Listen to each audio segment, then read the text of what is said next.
Et Suzy, on va retrouver notre collègue à l'extérieur, Suzy Poisson. Suzy, vous parlez avec des étudiants qui reviennent d'un voyage assez spectaculaire pour eux, sûrement toute une expérience qu'ils ont vécue en rapport avec les changements climatiques. Un programme qui s'intitule Students on Ice, fort intéressant pour que les jeunes puissent se développer, entre autres, une meilleure compréhension de notre planète. Et Jean-Marc Perrault, professeur de sciences et de technologie à l'école secondaire, nous a partagé avec nous son expérience à bord de ce bateau.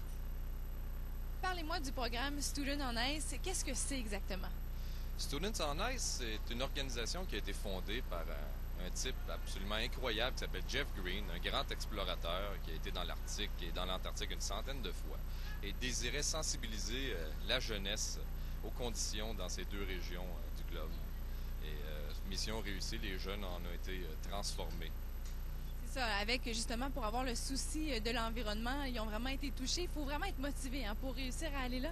Oui, c'est pas n'importe qui s'inscrit qui peut y aller. Il faut prouver à quel point on est intéressé, à quel point on est motivé, à quel point on veut faire preuve d'esprit d'équipe. Parce que sur un vieux bateau russe de 32 ans avec 70 adolescents, il faut que tout soit harmonieux. Là, sinon, ça peut déraper assez vite. Surtout quand il y a du danger, il y a des règles de sécurité très strictes à respecter. Là.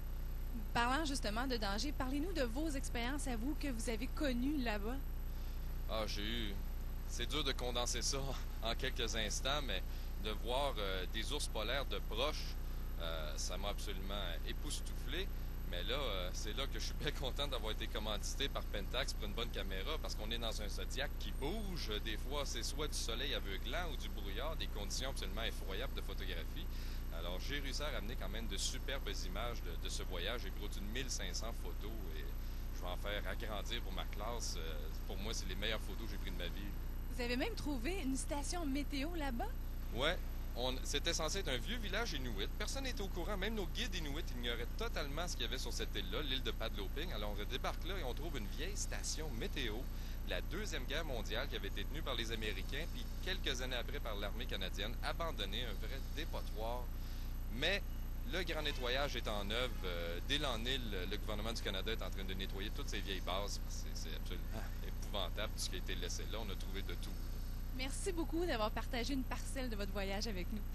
Ça me fait plaisir. Alors, si vous voulez avoir plus de détails, voir plus de photos, des vidéos, vous pouvez aller sur son site internet qui est le www.écolespatiale.com. Fort intéressant comme site. Merci beaucoup, Suzy. Merci.